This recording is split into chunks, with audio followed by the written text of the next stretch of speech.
Thanks ever so much for joining us. It's nice of you to take the time, as ever. Can we start with the Queen, which is where we should begin? 95, Westminster Abbey. She's growing older. She now needs a walking stick for at least part of what she was doing today. I bet her aides had quite a hard time persuading her to use it.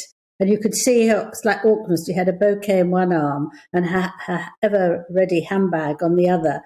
And the stick was sort of hovering.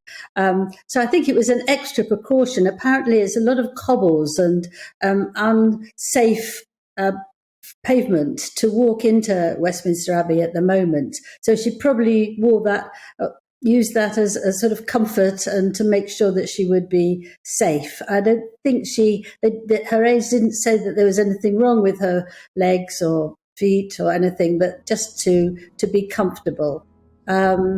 But it does make you feel, gosh, she is getting old. She has been so stoic, and she's given in to a walking stick, which I think is very symbolic from her. Well, not from other people who say yes. That's partly why we were so struck by it. It feels like one of those punctuation marks in the royal story, doesn't it? And it seems also. Yes. I mean, I know she's 95. But we've talked before, haven't we, about the fact, I mean, she is so hale, she's so hearty, she's so, for her age, incredibly fit, still horse riding until, well, we don't know if she still isn't. I mean, she may still be for all we know. But now this just seems an image of an older lady, in a sense, doesn't it? Just moving on a little bit, we won't quite get to this banking business with Harry and Meghan just yet. We will do. But the christening of Lilibet, named without the Queen's permission, using her nickname, it won't happen here. No, I'm very relieved, actually, because I think it would create so much tension. And I also think that Meghan absolutely doesn't want to come back. She doesn't like the royal family and she doesn't like Britain because it's too small. We see her always talking about global this, global that. She doesn't want to be stuck with a small little country. And whether or not she gets christened will remain to be seen. We might not even hear about it. But that means that she's not a member of the Church of England. And that is quite significant because she was baptised to be a member of the Church of England. But you can't imagine that will hang round her and make her feel guilty. There will be those who say, well, this is a couple who worship Mammon. First and foremost. I'm not sure how true that is, but it's certainly true, isn't it? Because we've seen it announced on the website of this investment fund, Ethic, that they will play a role. And we'll talk to Tom Slater, who's got a perspective very shortly about what that role might entail. But again, it will seem to people, Angela, that there is this tension, this conflict between, on the one hand, we're not trading on our royal links and all the provenance that goes with it. Oh, but actually, we sort of are, aren't we? Well, of course they are. It's absolute nonsense to say not. A royal name, it's Harry's name. It's not Meghan's, it's Harry's name. That great prince who was incredibly popular with Americans and round the world. And he's now there. And if they get him to get involved, then their profits are likely to go shooting up. And they've had an amazing amount of publicity within a few hours. What makes me really laugh and sneer is that he grumbled. Daddy wasn't giving him money when he was 35. He complained that Prince Charles didn't pay him when they moved away, which of course it then discovered that through papers that he had done right up till August. So he knows nothing about finance, nothing whatsoever. It is just an advertising gambit, and it will serve both sides very well. But this thing that they've got to be known, they've got to be important, they've got to control globally is just sort of so irritating. Why don't they just get on quietly with their life? I'm quite happy for them to be extremely rich, use the money as they like, but stop sort of rubbing the royal family's nose in it. It's just so distasteful.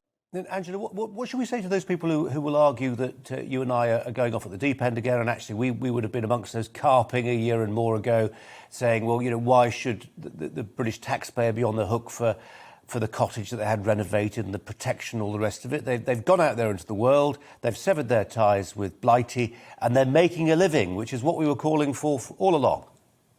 Well, it's what they wanted, to be financially independent, but they're not really financially independent. They're depending on their royal contacts. And that's why I think, in my cynical way, I'm afraid, they want to come back every now and then and either take film of what they're doing or have grievances to talk about when they get back home. But it will keep them up as royals. The longer they're away and don't come to the UK, I think interest in them will diminish because they haven't got up-to-date sort of understanding of what's going on.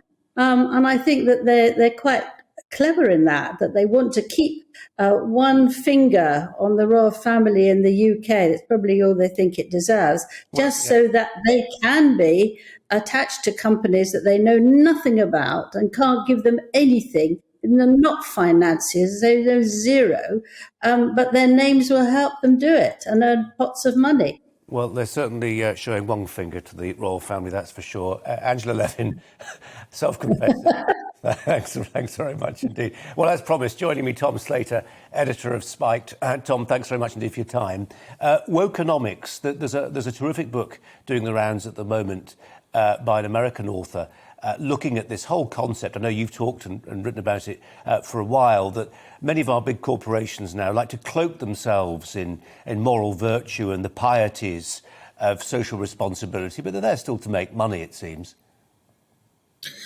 That's exactly right. I mean, it's interesting that so many kind of corporates and big capitalists feel the need really to kind of justify themselves other than the pursuit of profits. And, you know, there's been various different forms of this over the years, kind of stakeholder capitalism, this idea that you have a kind of higher concern other than just good returns for your shareholders. But I think in all this social justice ideology that we talk about so often on this show, they found a kind of ready-made script, which is often just about slogans. It's just often about looking to care about certain issues, but it just become a means through which filthy rich people can feel like they're possessed of a greater mission than just making themselves filthy rich. It just provides them a ready-made script, if you like, to feel better about themselves without necessarily having to do anything in the real world. Well, on the doing, what they're actually doing, I mean, help pass for us, if you would, impact officer. Impact officer, what?